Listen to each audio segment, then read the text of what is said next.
to In Our Community. I'm Suzanne Barnett, your host, and today I have a guest that I can't even do an introduction for because she is a woman that has so many things going, so it's a secret until I introduce her, and it's Ms. Yuna Nakamura. How's that for a terrible introduction? Isn't that the best? I've never introduced it. I don't know how to introduce you. Tell us about yourself. You've got to do it. I don't know where to start. See? Let's see. Well, at the present time, I'm working on a book about the Japanese people in Utah and focusing it through my parents and some of my own personal experiences growing up in Salt Lake City, Utah, just before the World War II started and during the war and some of the post-war aftermath. It was a very unique and special time in Utah for the Japanese people, and I've come to appreciate just what an important part my parents played in that particular time in history. So I'm trying to put some of that down in a book that is biographical in nature, but also part history. My mother was a historian, and in a sense, I feel like this is giving another chapter to the work that she did to organize, all the papers that she maintained for the Japanese people, just from 1937 on to her death in 2007. So she had a very long and productive life, and I'm hoping that this book will be a part of something that will honor the work that my parents started and help me also to appreciate and understand who they were as individuals in a new way. But you're so different, because I know a lot about you because we did a show just before this one, but I did want the audience to know really what you're about. But you're about so many other things, Yuna, and I think this time we're going to talk about the career that you had for 20 years called Wellsprings. Could you talk about that, please? Sure. I guess, first of all, an observation that a friend made sense to me. They said that my parents were pioneers in the outer community during an important time in history for the Japanese people. And I was a pioneer in inner history. And I like that because it seems that most of what I have focused on and really been interested in has to do with inner development and inner peace and how the inner state impacts how we live our lives. So that's really been the impetus for everything that I've been interested in. So would you say that the Wellspring experience has really given you the background or the impetus to do the other things? Because you were talking about, let's finish with Wellspring. Okay. So, well, the Wellsprings program was originated by Kay Ortmans, who was a musician, basically. And she worked with music and movement for freedom of spirit and self-expression. And she put a program together that used classical music as the base, and then combined it with different activities, with movement, with color, with chalk drawings, with clay, with meditation, with massage, with body awareness. And the element was really very playful. And a lot of the experiences were designed to evoke the child within, so that you can play with these elements and not make them so serious. There was no emphasis on product. It was all emphasis on process and experience, so that you could find that place inside that wanted to come forward and oftentimes doesn't get permission. So that was a very profound experience for me, because I saw such powerful and beautiful things happen to people in the process of engaging in this program. And I worked with the program as a facilitator in workshops, private practice with individuals, and training people to become facilitators themselves of the program. And that experience motivated me to take my own creative expression more seriously. So I came to a point where I just needed to do something to further my own, develop my own creative expression in a more serious way. So I went to the university at San Jose State and found some very special mentors there. And I, at the beginning, didn't have any desire to get a degree, because I didn't think they'd give me a degree for what I wanted to learn. And as I told my advisor, I said, you know, I'm too old to take a bunch of classes that I don't have any interest in. I just want to do what I want to do. And so my professor said, no, don't prejudge the university. Check these things out. He says, you're spending too much time and energy to not get credit. So there's got to be a way. So I found out they had a special major program where you could create your own degree program, as long as it meets the basic requirements of the university for graduation. And as I put my program together, I realized my program wasn't that different from a liberal arts degree. And I only needed to take 4 classes that I didn't already have on my list to get a degree. So I figured, why not?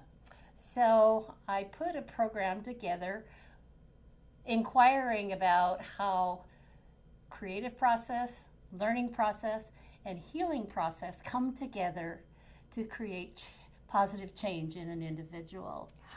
Oh, I love that. And that happened to you? Yeah, oh, absolutely. Oh, could you tell in a very short way? Well, how do you do that? Those 3, say it again. I observed it: creative process, learning process, and healing process. Yeah. And I observed that in many, many people, as well as within myself.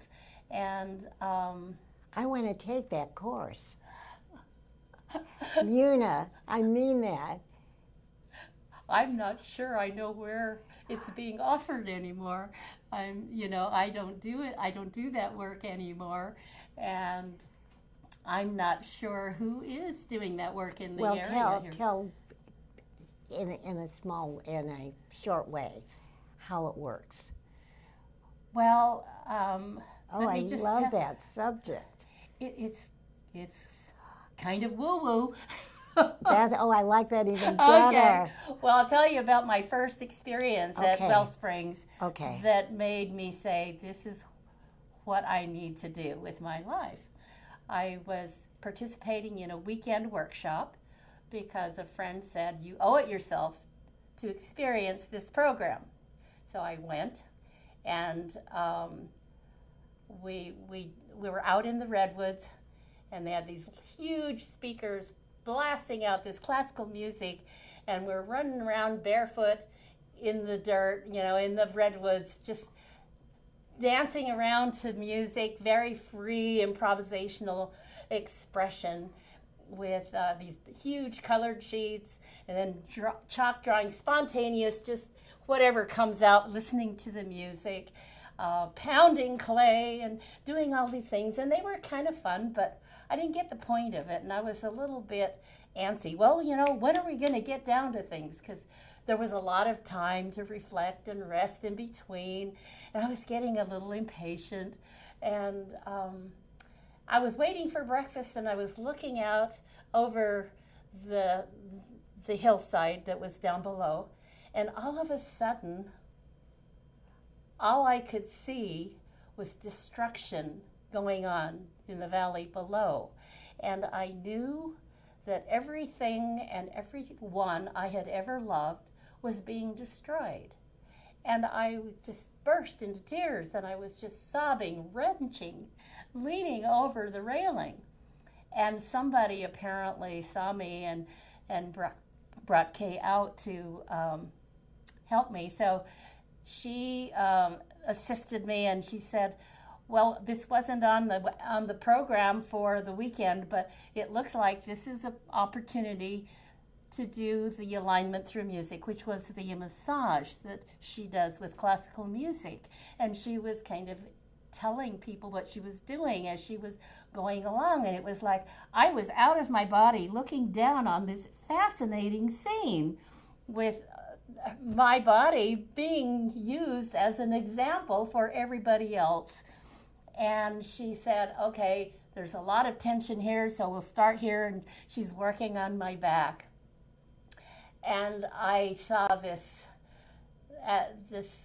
scene of total destruction, and I was just sobbing and crying and letting all this emotion out about feeling like I was the only person that survived this terrible tragedy, and why would God leave me to be all by myself? I was just beside myself with this sense of loss. And then that completed, and then I got turned over on the other side, and she said, oh, her stomach is hard as a rock.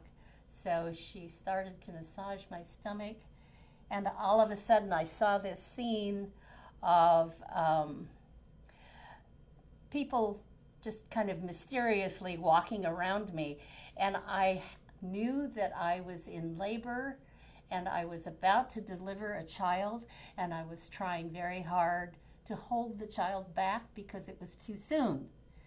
And my body took over, and I delivered the child, and I knew the baby was dead because I knew it was too soon for the baby to survive. And it was another experience of total loss and feeling completely alone. And so there was just this feeling of utter devastation. And as I just sat in that feeling, I went into this deep black void where I just felt like I was nothing. And for a moment I thought, I don't even know if I'm alive or dead, and I really don't even care. And then out of nowhere, in this black void, I started seeing this electric blue light coming into me, filling me with peace. And I heard a voice as it came into my body saying, fear not. Loss is an illusion. Everything is given. You are never alone. And it was a total experience of knowing that that's true. And I knew I had found where I belonged. I love that story. It was a life changer for me. Oh, wow. And do you think that it was because, well, obviously it was supposed to happen, but I mean, there must have been a series of different experiences at Wellspring. Yes. That caused. Is Wellspring still in existence? Too bad. No, I'm sorry to say. Too bad. So let's get back. Now, thank you for telling that story. I think a lot of people could never reveal that because they think you were nuts. Yeah. But you're not. We know that. So then what happened at San Jose State? Well, because not only did I experience Yeah. miraculous things, Yeah. I watched other people experience miraculous things. And I needed to understand in a broader way, or really for my mind, I guess, to connect with all of this so that I could maybe be a little more efficient communicating what the program was about. And so I needed, first of all, to develop my own creative expression. So I went to San Jose State and I signed up for a creative writing class, and I signed up for music. And I had played the piano when I was younger, and I hadn't played for 22 years, so I didn't know what I remembered and what I would still have. So I wanted to take piano lessons and get back into music so that I could do some improvisation and composition on the piano. And these were the two things that I really wanted to do. And this became very urgent for me personally. So that began my experience at San Jose State. And quite a few years later, I ended up with a master's degree in intentional transformation. That was a program that I put together myself. Dr. Brent Heisinger was my mentor and my music advisor, and it was all his fault that I did this, because he insisted that I make sure that I get credit for what I was doing. And Dr. Gabrielle Rico was another very important mentor for me in the creative writing there at San Jose State. So they really helped to direct, my Direct your life. my development. Yeah. And you're carrying on now with writing your book. Yes. And you're going to finish it. What's going to happen after that? Oh, You're going to haven't even teach thought about- ballet. Haven't even thought about it. You're going to become probably some kind of a diva of something, right? Oh, but aren't you lucky that you were born with all of this curiosity and talent? And you have a family. Tell about your family. I have 3 daughters that live in the Bay Area, and my oldest daughter Jill and Howard Labe live in Los Gatos, and they have a son and a daughter, Brandon and Brianna. And Brandon is 24, going to college, and he's getting ready to follow his grandfather's footsteps in dentistry. And Brianna's a senior in high school. And my middle daughter is Robin, and she's married to Darby Williams. They live in San Francisco, and they're both very involved in their careers at this point in life. And my youngest daughter, Suzanne, is married to Andy Leventhal, and they have 2 children. Alana, who just left for college this couple of weeks ago, and Kyle, who is a senior in high school. It sounds like you're a bit proud of all Oh, of I that. am. Of course. I am a proud grandma. They're such awesome kids. But you must be so much fun to be the mother and grandma. And as I said before, I'll ask you, would you say you are like your parents at all? Yes and no. Really? Yes and no. I am very much like them. And at the same time, I've made very different choices. So I think both things are true. Yeah. So another thing I want to ask you, which I did before, is you are a very unusual person, Una. You know, you really are. You're born that way. That's the way your brain's been wired, obviously, and you're lucky. So what exactly is your philosophy of life? Well, let me just start with my name. Yeah, Una. Una. Because my father gave me my name, and he told me, Una means one, and you were the firstborn, and I expect you to be number 1. And he said, it also stands for the United Nations Association. I expect you to be an international bridge. And so I hated my name as a child. I thought it was a burden. And then when I was in my late 20s sometime, one day I realized that my name could mean anything I choose it to mean. And my choice was to change it from number 1 to @1. And once I did that, I loved my name, and I realized that that was a symbol for me that change comes from inside, not your outer circumstance. Mm-hmm. So my name has been a very special reminder of where change begins, which is with me. Yeah, yeah. So what is that? How does that philosophy, that feeling pertain to your philosophy? Which you just said it, that anything change or anything begins with you. Is that your philosophy? Well, that's part of it. Yeah. And to just be available and present for whatever is asking to happen, so that I don't miss it. I think when we get preoccupied, we miss what's there. So to clear the inner filters so that you can, take advantage of responding to what's in front of you, oftentimes is a much bigger gift. We have no idea what's on the other side of that. I feel like, I'm going to see if I can form this question. You still have so much to offer. You're still with it mentally. You're not that old. No. And are you doing something for somebody else?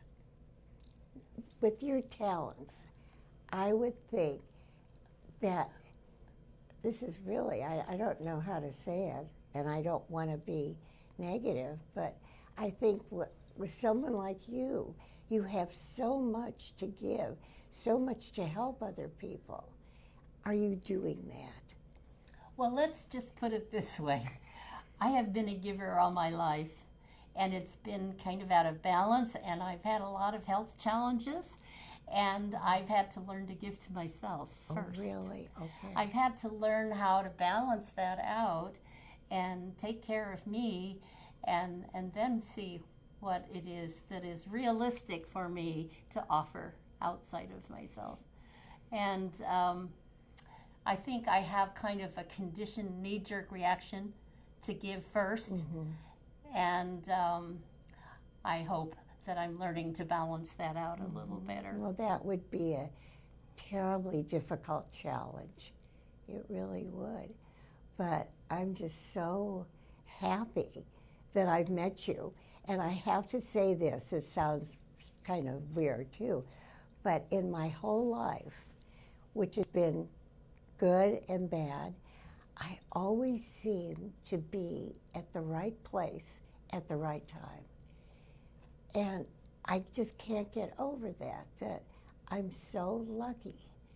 I just appreciate that so much. And we were talking about gratitude, and that I've learned that if we were more appreciative, all of us, of what we have, I think it would make each one of our lives easier. Not wonderful or perfect. Sure.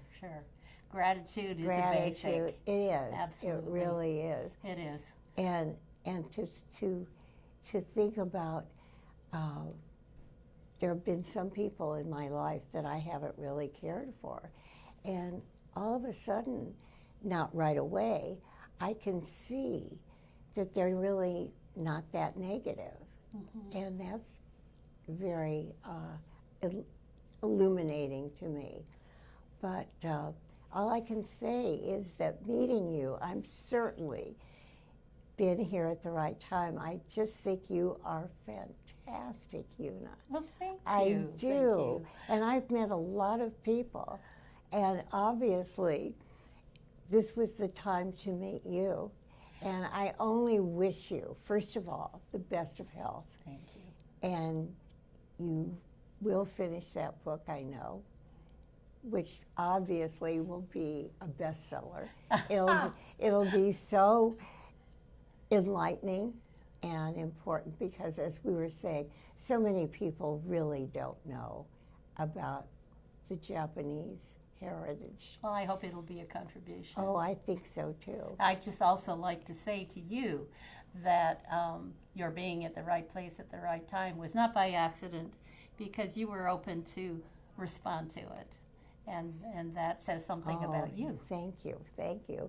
And I want to thank our dear Bill Lindemann, who has been on my crew for how many years, Bill? Lots. And I have to say, I love KMVT. I really do. And I don't know what I would do without it. And of course, as I said, thank you so much again. My pleasure. And I want to thank our viewers for watching. And I love to say this because I really mean it. I can't wait to see you next time. Bye-bye. Bye. And people imitate me all the time. They say, can't wait, you know.